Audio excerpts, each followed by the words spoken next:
जो स्टैंड रहा है कि हम फिलिस्तीन की आज़ादी के साथ में हैं, लेकिन हम देख रहे हैं आज किस तरीके से इस देश की गवर्नमेंट, ये फासिस्ट गवर्नमेंट अपना स्टेट चेंज कर रही है, बोल रही है कि नहीं हम इस्राइल के साथ हैं। आज हम देख रहे हैं कि वही लोग हैं जो 1857 से लेकर 1947 तक में अंग्रेजों की गुलामी किए हैं, जो लोग ये बोल रहे थे कि हमें अंग्रेजों से आज़ादी नहीं चाहिए, हम गुलाम बन के रहना चाहते हैं, वो ये वही लोग हैं जो आज इस्राइल की सपोर्ट कर रहे हैं। हम देखते हैं साथियों 1857 की क्रांति में जब सभी लोग, जब पूरा देश की जो क्रांतिकारी एकजुट हुए और बोले कि ऐसा है कि हम एक क्रांति एक आंदोलन छेड़ेंगे। बहादुर शाह जफर का आप लोगों को नाम याद होगा।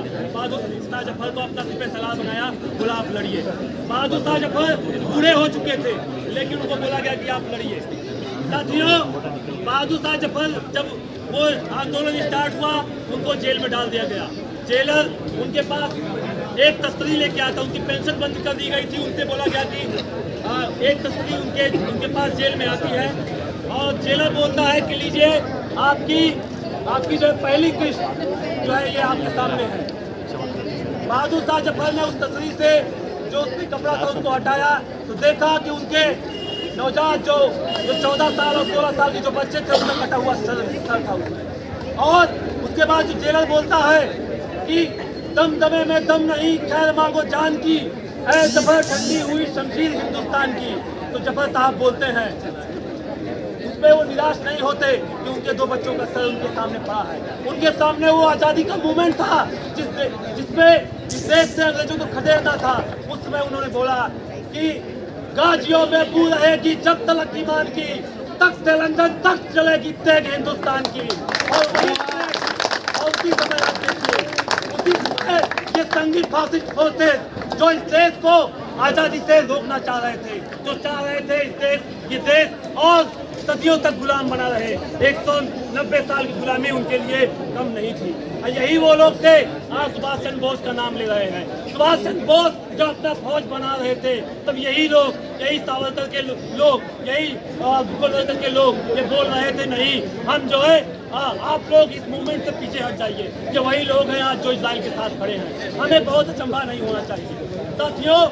आज जो फिलिस्तीन में जो हमला किया जा रहा है, हम खबर देख रहे थे। परसों मैं एक पोस्टर बना रहा था, पोस्टर पे जो आंकड़ा दर्ज कर रहा था मैं 7,000 से ऊपर एक आंकड़ा मैं दर्ज किया। शाम तक देखा तो किसी ने मुझे मैसेज किया ये आंकड़ा उतना नहीं है, बढ़ गया है, आप उसको एडिट कर लीजिए। हमने आंकड़ा 8,000 किया और बच्चों की मौत वहाँ पे जो उनकी हत्या हुई है वो 4,000 हुई। आज फिर देख रहे हैं कि वो आंकड़ा तब भी वहाँ पे स्थिर नहीं हुआ है। आज आंकड़ा 9,000 के आसपास पहुँच गया है। आप देखिए एक डेटा आया था 2008 से लेकर 2022 तक जिसमें फिलिस्तीन और इस्राइल के लोग मारे गए।